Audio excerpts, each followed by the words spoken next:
नमस्कार, good evening. मैं हूं विक्रांत गुप्ता।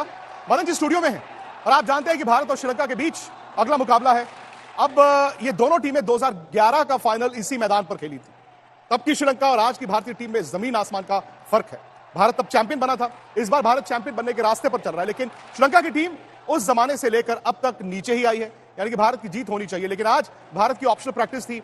ज्यादातर खिलाड़ियों ने आराम किया। रोहित ने, विराट ने, शुभमन गिल ने, भारत के तेज गेंदबाजों ने, जो खिलाड़ी आज आए उन्होंने जमकर प्रैक्टिस की है। कल भी भारत की प्रैक्टिस होगी, लेकिन आज प्रैक्टिस की खास बात यह थी कि श्रेयस अय्यर, जिनकी जगह और फॉर्म को लेकर अब सवाल उठ रहे हैं, उन्होंने जमकर शॉर्ट पिच बॉलिंग के खिलाफ प्रैक्टिस की है। इस वर्ल्ड कप में, इस वर्ल्ड कप से पहले दुनिया के तेज गेंदबाज श्रेयस अय्यर की इस शॉर्ट पिच गेंदबाजी का फायदा उठाते हैं। लेकिन सवाल यह है कि इस मैच में भारत की तैयारी क्या है, क्योंकि 6 मैच लगातार भारत जीत चुका है और अगर आप परफेक्ट 7 करते हैं तो फिर भाई आप सारे के सारे टीमों को यह चेता देंगे कि इन कंडीशंस में भारत को रोकना मुश्किल नहीं, असंभव है। आज ऑप्शनल प्रैक्टिस थी और सबका ध्यान श्रेयस अय्यर की तरफ है, न सिर्फ इस मैच के लिहाज से, बल्कि ये कि जब हार्दिक पांड्या वापस आएंगे तो क्या होगा।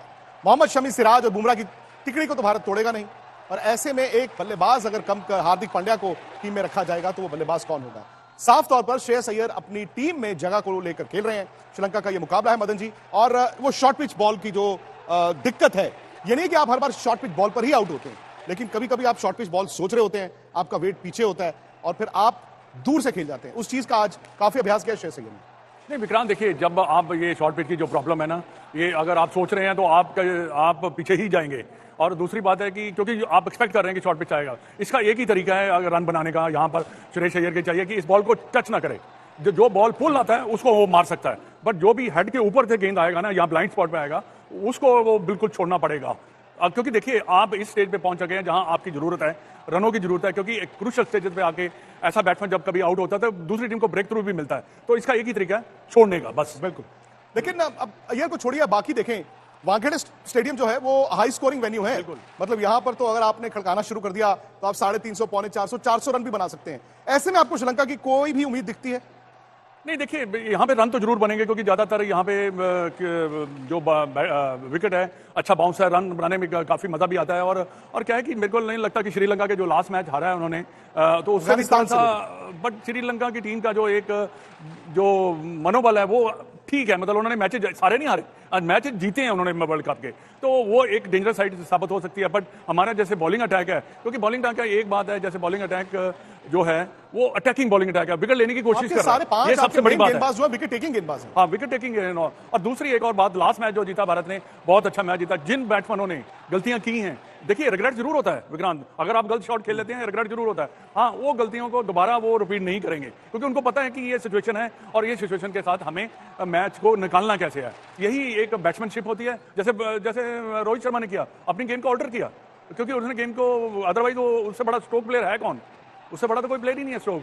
वर्ल्ड कप की पॉइंट्स टैली है, आप जानते हैं कि इंडिया नंबर 1 है, साउथ अफ्रीका, न्यूजीलैंड, ऑस्ट्रेलिया।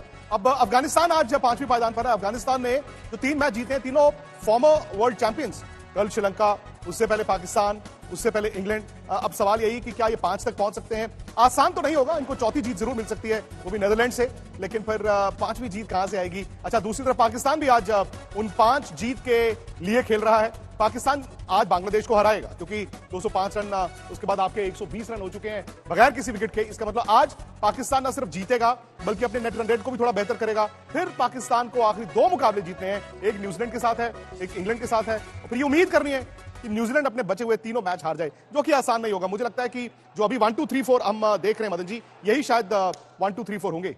नहीं विक्रांत, ऐसा नहीं होता कि वो न्यूजीलैंड सारे मैच हार जाएगा, क्योंकि देखिए, अब इफ एंड बट वाला काम है, क्योंकि यही चीजें जो शुरू में जो हमें करनी चाहिए थे, अब लास्ट में आप हम दूसरों के ऊपर डिपेंड कर रहे हैं।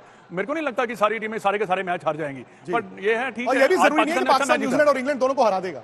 हाँ जी, मैं कहा ये भी जरूरी नहीं है कि पाकिस्तान इंग्लैंड और न्यूजीलैंड दोनों को ये भी बात बिल्कुल सही है आपकी, ये जरूरी थोड़ी है, क्योंकि न्यूजीलैंड बहुत अच्छा खेल रही है, England yes I can understand, क्योंकि उनका जो कॉन्फिडेंस लेवल है काफी लो गिरा हुआ है, बट वो अपनी गेम को रेज कर सकते हैं, ऐसी बात नहीं, क्योंकि उनके पास स्किल है, बट समहाउ वो गेंद अपनी गेम को उठा पा ही नहीं रहे, जैसे उन्होंने हमारे गेम से मैच खेला है, जैसे बैटिंग की है। मेरे को नहीं लगता कि वो इतनी जल्दी कम बैक होगी। अब मैच ऐसा है लास्ट में आ चुके हैं, उनको भी पता है क्वालिफाई नहीं करेंगे। क्या उनका लेवल ऑफ कॉन्फिडेंस और लेवल ऑफ कंसंट्रेशन क्या उतना रहेगा? क्योंकि कई बार होता है कि जब आप बिल्कुल टीम से कंपटीशन से बाहर हो जाते हैं तो वो डिप करता है आपका जो कंसंट्रेशन है, तो उससे भी आप शुभमन गिल को लेकर आप एडवांटेज मिलेगा। वरीड हैं? शुभमन गिल को लेकर आप वरीड हैं? क्योंकि ठीक है, अब तक भारत 6 मैच जीत चुका है, 7वां श्रीलंका के खिलाफ भी आपको जीतना चाहिए, फिर एक नेदरलैंड्स के साथ है, एक साउथ अफ्रीका के साथ है, पर असली जो फिक्र है वो मदन जी नॉकआउट मुकाबलों की है, सेमीफाइनल अगर आप जाते हैं फाइनल तो उसका भी, क्योंकि आपका अगर एक ओपनर रन नहीं बना रहा और उसका नाम शुभमन गिल हो जिससे बहुत ज्यादा उम्मीद है, तो क्या आपके जहन में थोड़ा सा डर है?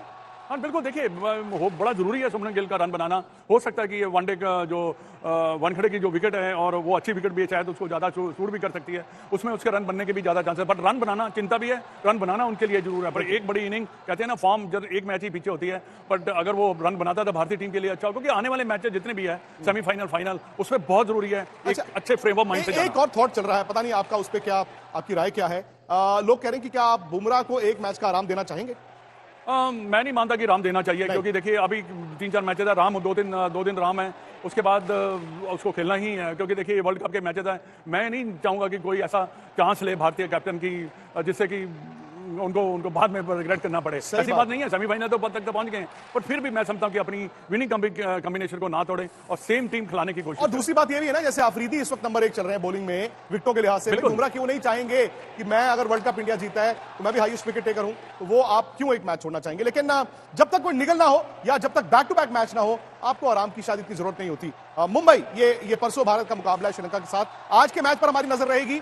जैसे ही पाकिस्तान बांग्लादेश का मैच खत्म होगा, एक तो ये बड़ा जरूरी होगा कि पाकिस्तान का नेट रन रेट आज कितना इंप्रूव करता है, कितने ओवरों में वो चेज करते हैं। फखर जमान, अब्दुल्ला शफीक दोनों सलामी बल्लेबाज लगे तो हैं, क्योंकि यहां से पाकिस्तान के लिए 3 तरह की लड़ाई है। एक लड़ाई है आपने तीनों मैच जीतने हैं, एक है कि न्यूजीलैंड तीनों मैच हार जाए, और ये ना भूलें कि उसमें भी पाकिस्तान ये चाहेगा कि किसी तरह से उनका नेट रन रेट जो है वो न्यूजीलैंड से बेहतर हो जाए। तो ये सारी लड़ाई है। लेकिन आज के मैच के बाद, यानी कि पाकिस्तान बांग्लादेश का मुकाबला जब खत्म होगा, तो हम हमारे यूट्यूब चैनल स्पोर्ट्स तक पर लाइव होंगे, वहां पर बहुत कुछ समीकरण बदल सकते हैं। तो आप भी आइए, जैसे ही पाकिस्तान का मैच खत्म होता है यूट्यूब चैनल स्पोर्ट्स तक पर आइए। फिलहाल मुझे इजाजत दीजिए।